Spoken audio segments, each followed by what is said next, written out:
My name is Angelikah and I am 10 years old. I live in Colorado Springs, Colorado. I like to sleep, play with my puppies, and take them on walks. When I grow up, I want to be a veterinarian. I want to know more about becoming a veterinarian, so my friends at ICAN Radio have arranged for me to talk to Dr. Cherice Roth, a professional veterinarian. So let's get into the interview. Welcome to the show. Oh, thank you so much. Thanks for having me. What did you want to be when you grew up? I told everybody that I wanted to be a doctor when I grew up. And that was actually, I had no idea what I was actually talking about. My only doctor I knew was my pediatrician, but I knew that I wanted to do medicine. What is it like to be a veterinarian? Some days it's really hard and some days it's really great. And sometimes you have really great components of the day, like when you get to deliver puppies by C-section, or the harder part of the days are you really have to love animals so much that you're willing to help them cross over so that they're not in pain or hurting anymore. And so sometimes those parts of the day can be really hard. I particularly love surgery, and so anytime that I can do surgery, I don't do it as much as I'd like to now, but anytime that I can do surgery, I find that it's a really quiet place for me to be able to focus on that particular animal that I'm helping in the moment. How old were you when you knew you wanted to be a veterinarian? Oh, how old was I? So my story is a little different, Angelikah, because I actually didn't meet my first veterinarian until I was in my third year of college. And so that's a lot different from a lot of my classmates. They knew from the time that they could walk or talk about animals that that's what they wanted to do. I actually didn't realize that veterinary medicine was something I could do. I didn't know that it was something that really existed. And so I was actually in my 20s when I decided that I wanted to be a veterinarian. What are some skills you need to become a veterinarian? Ooh, the skills that I need to be a veterinarian are you have to be able to listen. So much of what I deal with animals is they can't talk to me, but so I have to really listen to their people to understand what the problem might be. You have to be very empathetic, meaning that you have to understand how that person and that family feels around that pet or that animal. And you also have to think about kind of what is your patient feeling? What is your animal feeling? And so helping them with pain and those sorts of things. You have to be really good at math.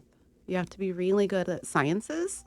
It's not like you have to make straight A's, but it does have to be something you're really comfortable with, because there are times that the wrong math can make a big difference, right? And so really paying attention to details. I don't love doing math, but I love calculating medications and those sorts of things. So I like math with a purpose, is what I like to tell people. It makes it easier, right? So lots of math, lots of science, lots of communication. We have to talk about really hard topics sometimes, about a new puppy that needs surgery or end of life care for somebody that's been in your life for your entire life. And so there's a lot of it that, while it is very scientific, there's also a lot of communication and a lot of talking about feelings and making plans based on those things. What is something I should focus on at school to become a good veterinarian? Ooh, something that you should focus on to be great at this is honestly yourself. You have to understand that, kind of regardless of your background, regardless of what your family does, that you're enough and that you can do it. I had plenty of people telling me that it was hard, and that I just kept hearing, oh, it's really hard to get into vet school. It's really hard, especially with me starting so much later. Something that veterinarians really struggle with is feeling like they're enough. And so I would say you're gonna make good grades. You're gonna pass the test. You're gonna do all of those things. Those things come. The hardest work is the work that you do with yourself in feeling confident in knowing what you know and being able to say the word no. because we feel a lot. We want to help every animal that we possibly can. And sometimes for my colleagues and myself included in this, sometimes it's to our own detriment, right? It's hard for us. But what you have to realize is that the better you know yourself, the better you work on yourself, the better doctor you can be. And so really, that's the hardest work. What is something you wish you knew about being a veterinarian when you were a kid? I wish that I knew it existed because then I could have learned more things early on. I mean, I'm a good doctor, but it wasn't part of my culture. And so I would have loved for it to be part of my culture that animals get care, animals deserve to go to the doctor, those sorts of things. I would say now the message that I would have given myself is that I'm enough and that it can all be done because that was something that wasn't necessarily ingrained in me, right? And it wasn't like my family was like, "Oh, you won't ever do it." It wasn't that. It's just everyone said that it was so hard, right? And even when I was doing it as an adult, trying to get into veterinary medicine, everybody said it was so hard. And so there were many times, and there are still times that I'm like, "Oh my gosh, am I good enough?" And so the message that I would have given myself early on in life is that I am. I am good enough. I am smart enough. The things that I don't know, I can learn, right? And those were the pieces for me that I wish that I knew earlier.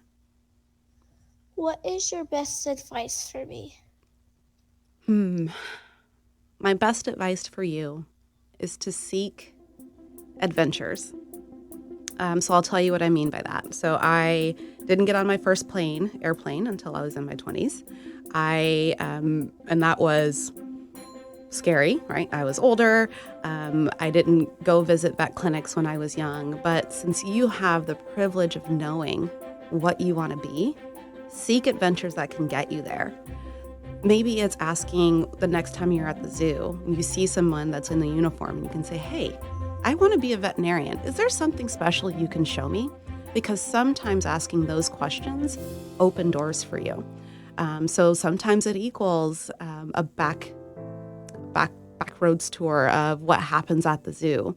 For me, it equaled a trip to Australia where I got to learn and work at the Taronga Zoo. I got to work with doctors in Australia because I loved working on exotic animals, so non-dog and cat pets. And so it's like just keeping yourself open to new adventures and new opportunities to learn new things. And what you'll start to realize is that those adventures, so to speak, also make you confident. It lets you know you're enough. It shows you that there's not anything you can't overcome because you get put in situations like I was in a whole different country.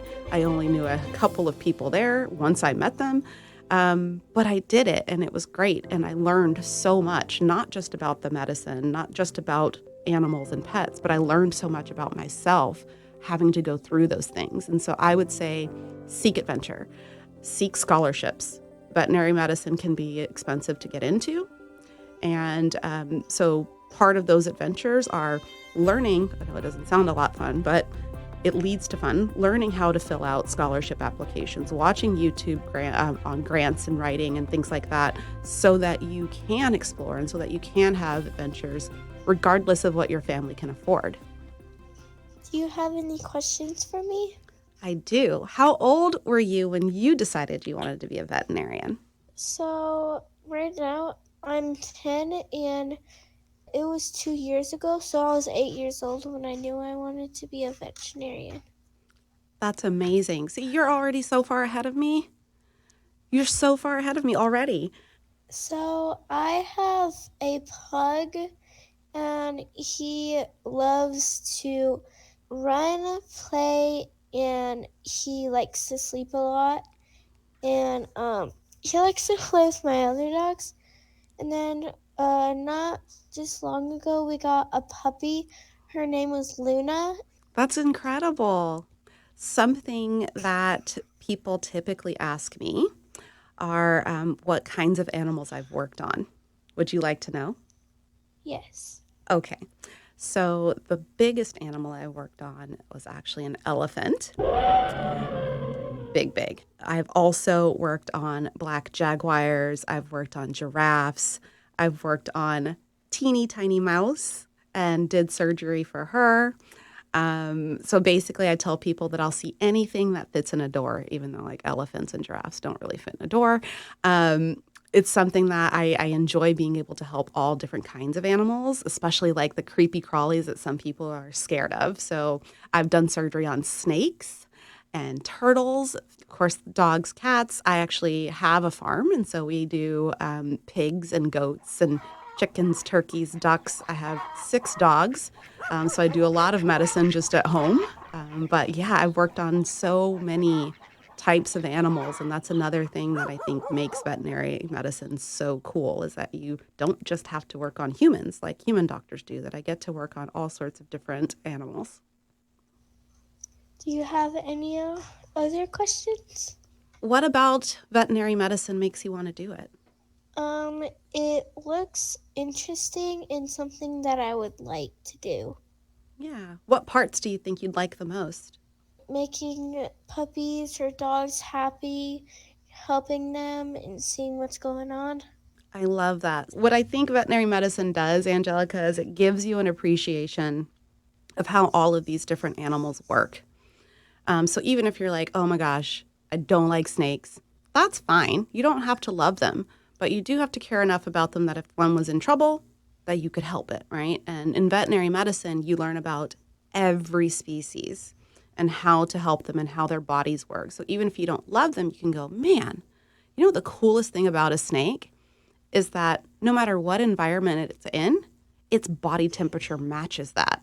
How crazy is that? So you can at least find little things about species, even if you don't like them, that you can appreciate and respect about them. Thank you so much. You're welcome. You did wonderful. Thanks for having me and talking with me. I can't wait to see what you do in veterinary medicine. It's going to be incredible. Thank you. I'm so proud of you. Thank you. Thank you for listening to ICAN Become with me, Angelikah. I've learned that I get to work with a big range of animals, and that I should focus on math at school because it would help me make those big decisions. What do you want to become when you grow up? Why not tell my friends at ICAN? Visit icanradio.org and let them know. And maybe you can interview someone cool just like I did. I want to thank my guest, Dr. Cherice Roth, for coming on to the show. Because of you, I now know I can become a veterinarian.